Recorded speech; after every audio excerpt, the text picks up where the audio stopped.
সকাল। সুপ্রিয় শিক্ষার্থীরা, কেমন আছো তোমরা? আশা করছি নিশ্চয়ই ভালো আছো। আমিও ভালো আছি।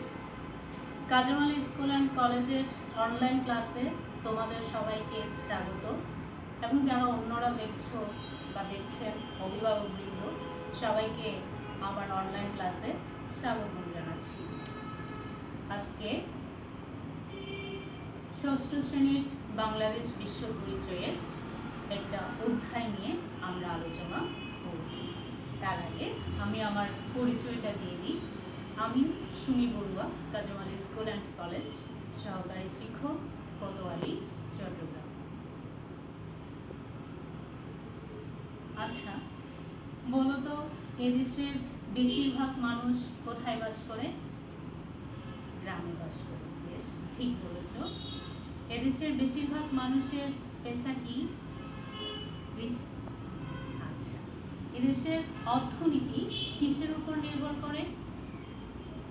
কৃষির উপর নির্ভর করে। বেশ সুন্দর বলেছ।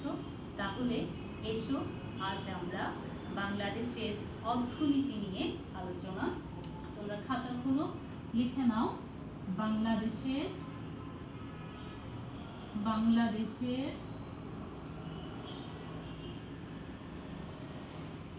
অর্থনীতি। দেখতে পাচ্ছ সবাই? লিখে নাও বাংলাদেশের অর্থনীতি। লিখেছ? আচ্ছা, তাহলে আমাদেরকে প্রথমেই জানতে হবে বাংলাদেশের অর্থনীতি বলতে আমরা কি বুঝি। বাংলাদেশের অর্থনীতি বলতে আমরা তাকেই বুঝি কোনো সমাজ বা জনগোষ্ঠী তার সাধারণত যে ধরনের অর্থনীতি দিয়ে তাদের জীবিকা নির্বাহ করে তাকেই আমরা সেই সমাজ বা জনগোষ্ঠীর অর্থনৈতিক জীবনধারা বলতে পারি। সাধারণত বাংলাদেশের বেশিরভাগ মানুষ গ্রামে বাস করে, সে কারণে তাদের কৃষির উপর নির্ভর করতে হয়।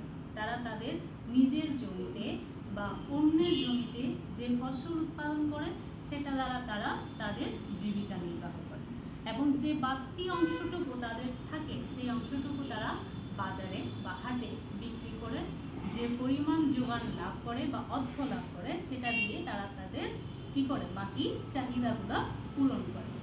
এভাবে তারা বাংলাদেশের অর্থনীতিকে সচল রেখেছে। এরপর শহরাঞ্চলে যে অর্থনীতিটা রয়েছে তারা সাধারণত চাকুরিজীবী, ব্যবসায়ী, শ্রমিক, তারা বাংলাদেশের অর্থনীতিটাকে ধরে রেখেছে শিল্প আর ব্যবসা কেন্দ্রিকভাবে। তাহলে আমরা বাংলাদেশের অর্থনীতিকে দুইভাবে বিশ্লেষণ করতে পারি। একটা হচ্ছে বাংলাদেশের গ্রামীণ অর্থনীতি, লিখে নাও খাতায়। এটা হচ্ছে গ্রামীণ অর্থনীতি আর এটা হলো শহুরে অর্থনীতি। গ্রামীণ অর্থনীতি আর হলো শহুরে অর্থনীতি। এবার আমাদেরকে জানতে হবে গ্রামীণ অর্থনীতি কি। বাংলাদেশে আমরা প্রথমেই বলেছি বাংলাদেশের বেশিরভাগ মানুষ গ্রামে বাস করে, আর আমাদের দেশে 60,000-এরও বেশি গ্রাম রয়েছে। তাই তাদেরকে জীবিকার জন্য কৃষির উপর নির্ভর করতে হয়। এই কৃষির উপর তারা জীবিকা নির্বাহ করে তাদের সংসার পরিচালনা করে। তারা শুধুমাত্র তাদের জমিতে যে চাষ করবে তা নয়, তারা অন্যের জমিতেও চাষ করে নিজের ফসল উৎপাদন করে, এবং সেই ফসল উৎপাদন করে তারা বাজারে বিক্রি করে, বাজারে বিক্রি করে তারা তাদের অন্যান্য চাহিদাগুলো মেটায়। সেই জন্য আমরা বাংলাদেশকে কৃষি নির্ভর দেশ বলতে পারি। আমরা সাধারণত গ্রামে যদি যাই তাহলে দেখতে পারি শুধুমাত্র কৃষি নয়, গ্রামের মধ্যে রয়েছেন জেলে। তোমরা বলতে পারো গ্রামের মধ্যে রয়েছেন কারা কারা? জেলে রয়েছেন, কামার রয়েছেন, কুমার রয়েছেন, তাঁতি রয়েছেন, মুদি রয়েছেন, এবং খুদে ব্যবসায়ী রয়েছেন। লিখে নাও খাতায় জেলে, কামার, কুমার, তাঁতি, মুদি এবং খুদে ব্যবসায়ী। তারা প্রত্যেকে তাদের কি করে, অর্থাৎ ওখানে তাদের জীবিকা নির্বাহ করে, ওখানে গ্রামের মধ্যে বসতি করে। আমরা টিভি খুললেই দেখতে পাই ধানের বাম্পার ফলন হয়েছে, আমের বাম্পার ফলন। কেন হয়েছে এটা?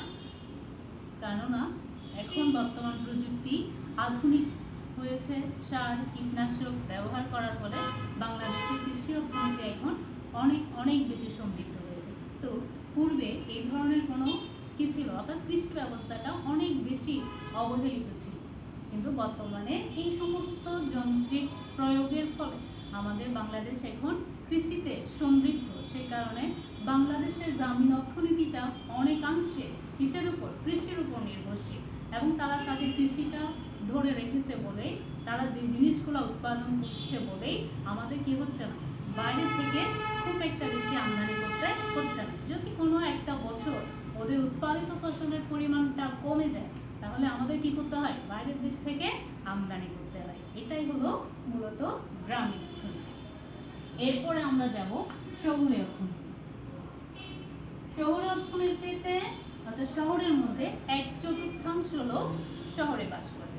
তারা বিভিন্ন ঢাকা, নারায়ণগঞ্জ, বন্দরনগরী, চট্টগ্রাম বিভিন্ন জায়গায় তারা বসতি করে, এমনকি সিলেট, রাজশাহী অর্থাৎ শহরের মধ্যে তারা বসবাস করে।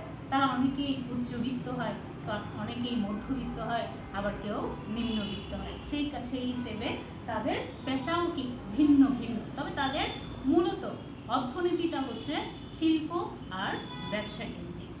এখানে শহরের মধ্যে যারা রয়েছেন, যেমন রয়েছেন তোমার চাকুরিজীবী রয়েছেন শ্রমিক, ব্যবসায়ী, রিক্সাওয়ালা ইত্যাদি নানা জাতের মানুষ এখানে বসবাস করে, তাদের জীবিকা নির্বাহ করে। যারা এখানে অভিজাত অর্থাৎ ধনাঢ্য পরিবারের বা বসতি যাদের, তারা কোথায়, অভিজাত এলাকায় বাস করে। আর যারা উচ্চ মধ্যবিত্ত বা নিম্নবিত্ত, তারা আছে নিজস্ব ফ্ল্যাটে অথবা কোনো ভাড়া বাসায়। আর এখানে একেবারে তোমার ভাসমান কিছু মানুষকেও দেখা যায়, যারা রাস্তাঘাটে ফুটপাতে বিভিন্ন ধরনের প্রয়োজনীয় সামগ্রী বিক্রি করে তারা তাদের জীবিকা নির্বাহ করে। ঠিক আছে, এটাই হচ্ছে শহুরে অর্থনীতি। তাহলে আমরা আজকে গ্রামীণ অর্থনীতি এবং শহুরে অর্থনীতি সম্পর্কে জানলাম। তোমরা একটু ছবির সাথে মিলিয়ে দেখো কোনটা কোন অর্থনীতির সাথে সম্পৃক্ত হয়। দেখো তো, এই ছবিটা দেখো তো, কোন অর্থনীতির সাথে সম্পৃক্ত বলে তোমাদের মনে হচ্ছে? কি দেখতে পাচ্ছ এই ছবিতে? নিশ্চয়ই দেখতে পাচ্ছ একজন মানুষ, তিনি কি করছেন, হাঁসদেরকে খাওয়াচ্ছেন। অর্থাৎ এটা হচ্ছে কি, কোন অর্থনীতি? এটা হচ্ছে গ্রামীণ অর্থনীতি। বেশ সুন্দর বলেছ।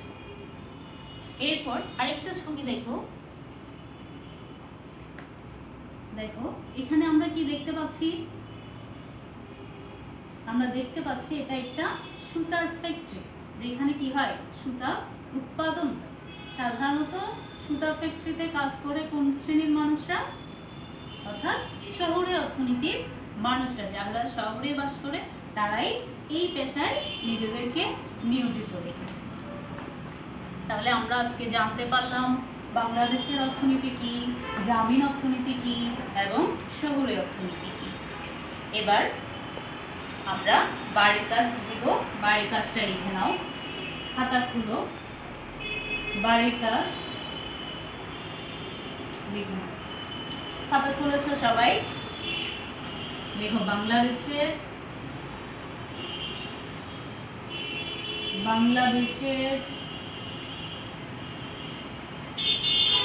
অর্থনীতি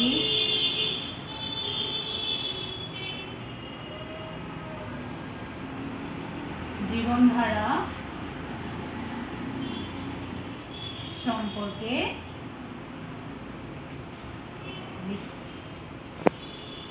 লিখেছ সবাই?